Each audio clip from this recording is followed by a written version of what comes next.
ጤና ይስጥልን አድማጮች፣ ይህ አዋዜ ልዩ ላልሰማችሁ ነው። ከመረጃዎቹ ጋር አብርሃም መኳንንት ነኝ። ግብጽ በሱዳን ድንበር አቅራቢያ በድሮን የታገዘ ጥቃት አደረሰች። በዚህ የድሮን ጥቃትም በርካቶች መገደላቸው ተነግሯል። ይህንን ተከትሎ ከሱዳን ጋር ወደ መፋጠጥ መግባቷ ታውቋል። ዩክሬን እጅግ ከባድ የተባለ ጥቃት በሞስኮ ላይ ፈጽማለች። ሁለቱ ሀገራት ትላንት አዳሩን በሰው አልባ አውሮፕላን የታገዘ ጥቃት ተለዋውጠዋል። ጦርነቱ ወደ ድርድር ይመጣል ተብሎ ሲጠበቅ ከዕለት ወደ ዕለት ወደ አስከፊ ምዕራፍ ተሸጋግሯል። ኢራን ነገ አርብ በስዊዘርላንድ በሚደረገው የፊርማ ስርዓት ላይ ላትገኝ እንደምትችል አስታወቀች። ነገሮች በሰላም ስምምነት ሊቋጩ ከጫፍ በደረሱበት በዚህ ሰዓት ኢራን የማታ ማታ ጉድ ይዛ መጥታለች። ሁሉንም ጉዳዮች በዝርዝር እናስደምጣቸዋለን። አብራችሁን ቆዩ። የሩሲያ መከላከያ 555 የዩክሬን ድሮኖችን በአንድ ሌሊት ብቻ መጥቶ መጣሉን ይፋ አደረገ። ዩክሬን የሞስኮን የነዳጅ ማጣሪያ መምታቷም ታውቋል። ዩክሬን ይህንን ጥቃት በሩሲያ ላይ የፈጸመችው ፕሬዝዳንት ዘለንስኪ ትራምፕ ጦርነቱን ለመቋጨት ድጋፍ እንዲያደርጉ እየጠየቁ ባለበት ወቅት ነው። የዩክሬን ድሮኖች የሞስኮ ነዳጅ ማጣሪያን በአንድ ሳምንት ጊዜ ውስጥ ለሁለተኛ ጊዜ መምታታቸው ሲነገር፣ ሩሲያም ሚሳኤሎችን በማስወንጨፍ በኪቭ ላይ ጥቃት ፈጽማለች።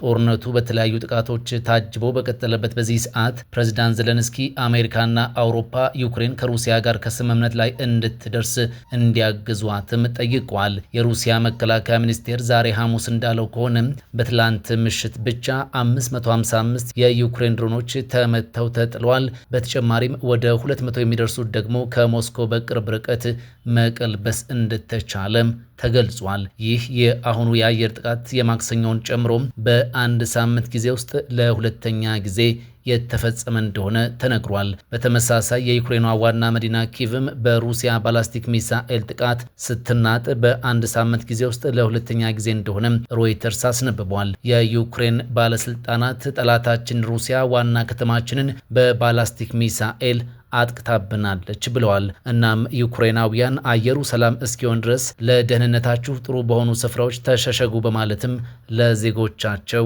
ማስጠንቀቂያ ሰጥቷል። ባለስልጣናቱ በሰሜን ምስራቅ ዩክሬን በድሮን ጥቃት የሰው ሕይወት መቀጠፉንም ተናግሯል። ሩሲያ በዚህ ጥቃት 7 የባላስቲክ ሚሳኤሎችንና 239 ድሮኖችን መጠቀሟንም ይፋ አድርጓል። ከዚህ ሳምንት ቀደም ብሎ ሩሲያ በዩክሬን ላይ ባደረሰችው ጥቃት 11 ዩክሬናውያን የተገደሉ ሲሆን የ100 ዓመት ዕድሜ ያለውና በዩኔስኮ የታሪክ ቅርስነት የተመዘገበ ገዳምም ወድሟል። እነዚህ ከፍተኛ ጥቃቶች እየተፈጸሙ ያሉት ፕሬዝዳንት ዘለንስኪ ሩሲያ ወደ ድርድር ጠረጴዛው እንድትመጣ እንዲደረግና 4 ዓመታትን ያስቆጠረው ጦርነት እንዲጠናቀቅ ጫና እንዲደረግ እየጣሩ ባለበት በዚህ ሰዓት ነው።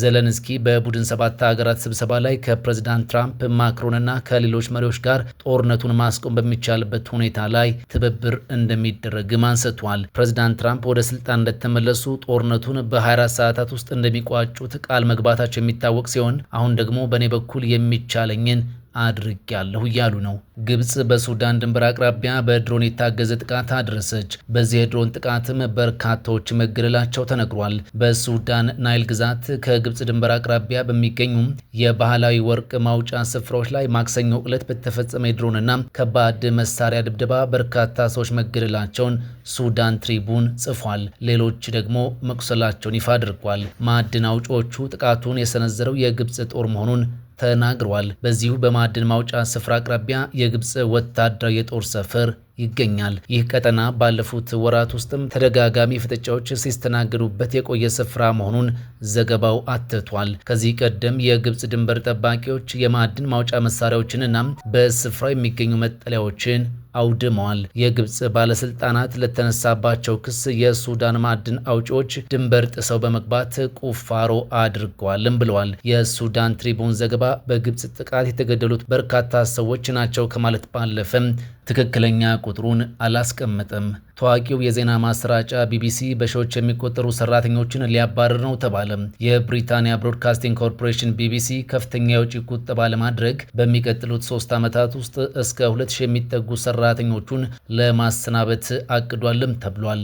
በጠቅላላው 500 ሚሊዮን ፓውንድ ለመቆጠብ ያለመው ይህ ግዙፍ የኢኮኖሚ ማስተካከያ ፕሮግራም በመጀመሪያው ዙር ብቻ 160 ሚሊዮን ፓውንድ ለማዳን ሲባል 550 ሰራተኞች ሰራተኞች ይቀነሳሉ ነው የተባለው። ቢቢሲ በሚቀጥለው ሳምንት ይፋ የሚያደርገው ይህ አዲስ መዋቅር ከ20 ሺህ በላይ ከሚሆኑት የባለሙያዎቹ ስብስብ ውስጥ ይበልጥ ክፉኛ የሚጎዳው የዜና ክፍሉ ነው ተብሏል። ይህ ቀውስ የቢቢሲ ብቻ አይደለም፣ አጠቃላይ የሚዲያ ኢንዱስትሪው ያለበትን ፈተና እንደሚያሳይም ዘገባዎች ጠቁመዋል። ባለፉት ጥቂት ሳምንታት ብቻ የታዩት የሰራተኞች ቅነሳዎች የሚዲያውን ዘርፍ ወቅታዊ ስጋት ቁልጭ አድርገው አሳይቷል። አሶሺየትድ ፕሬስ 60 ጋዜጠኞችን አሰናብቷል። ሲቢኤስ 66 ሰራተኞችን በተመሳሳይ ከስራ ገበታቸው ቀንሷል። ዋሽንግተን ፖስት ከጠቅላላ ሰራተኞች ውስጥ 1/3 ለመቀነስ እየተንቀሳቀሰ እንደሆነ ተመላክቷል። አትላንታ ጆርናል 15% ሰራተኞችን ለማሰናበት ዝግጅቱን እንደጨረሰም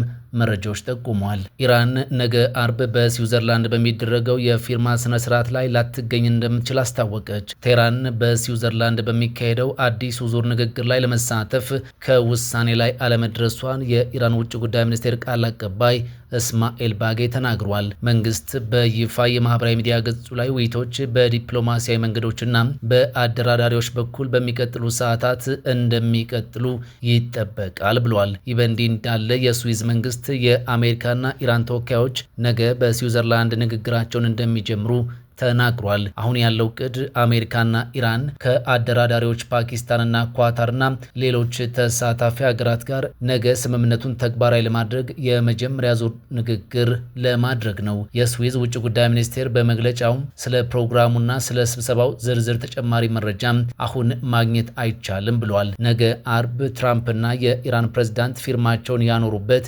የመግባቢያ ሰነድ ላይ ይፋ የፊርማ ስነስርዓት ይኖራል። የጀርመኑ ቻንሰለር ፍሬድሪክ ሜርዝ እስራኤል በሊባኖስ ላይ የምታደርገውን ወታደራዊ ዘመቻ እንድታቆም ጠይቋል። ቴል አቪቭ በደቡባዊ ሊባኖስ ላይ የያዘች መጠነ ሰፊ ጥቃት የኢራንና የአሜሪካ ስምምነት ላይ አደጋን የሚጋርጥ ነው ብለዋል። በፈረንሳይ በተደረገው የቡድን 7 አባል ሀገራት ስብሰባ መዝጊያ ላይ ከመገናኛ ብዙሃን ጋር ቆይታ የነበራቸው ሜርዝ በኢራንና አሜሪካ ስምምነት ላይ ያላቸውን ሀሳብና እስራኤል ከድርጊቷ እንድትቆጠብ አሳስበዋል። የእስራኤል የደህንነት ፍላጎትን እንረዳለን፣ ነገር ግን የምትወስደው እርምጃ ጎረቤት ሀገራትን ሰላም የሚነሳ መሆን የለበትም ብለዋል። ይህም የሁሉም ቡድን 7 አባል ሀገራት አቋም ነው ብለዋል። የእስራኤል መንግስት የአሜሪካን የሰላም ስምምነት ቢደግፍ መልካም ነው። አንድም ለቀጠናው ሰላም መስፈን፣ ሁለተኛው ደግሞ እኛ ላለን ቀጥተኛ ያልሆነ የቀጠናው ፍላጎት ነው ብለዋል።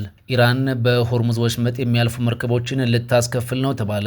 የኢራን ፓርላማ አፈ ጉባኤና ዋነኛ ተደራዳሪ የሆኑት መሐመድ ባጋር ጋሊባፍ በሀገሪቱ ብሔራዊ ቴሌቪዥን ላይ በተላለፈ ቃለ መጠይቃቸው ከጦርነት በፊት ወደ ነበረው ሁኔታ አንመለስም ብለዋል። አክለውም ኢራን በሆርሙዝ ወሽመጥ ላይ ሉዓላዊነት አላት፣ እንዲሁም ለአገልግሎቶቻችን ዋጋ መቀበላችን እንቀጥላለን ብለዋል። ወሳኝ በሆነው የሆርሙዝ ወሽመጥ የሚያልፉ መርከቦችን ከ60 ቀናት በኋላ ማስከፈል ትጀምራለችም ብለዋል። ትራምፕና የኢራኑ ፕሬዝዳንት ማሱድ ፔዜሽኪያን በፈረሙት ስምምነት ላይ ቴህራን ከኦማንና የባህረ ሰላጤው አገራት ጋር በመሆን የሆርሙዝን ወሽመጥ እንዴት እናስተዳድር በሚለው ዙሪያ ሰፋ ያለ የስምምነት ሰነድ ያዘጋጃሉ ይላል። አሜሪካ ቴህራን መብቷን ለማስከበር የኃይል እርምጃዎችን እንደምትጠቀም የምታምን ቢሆንም የባህረ ሰላጤው አገራት ወደፊት ቀረጥ የሚከፈልበትን መተላለፊያ ማየት በፍጹም አይፈልጉም ሲሉ አንድ ባለስልጣን መናገራቸውን ቢቢሲ አስነብቧል።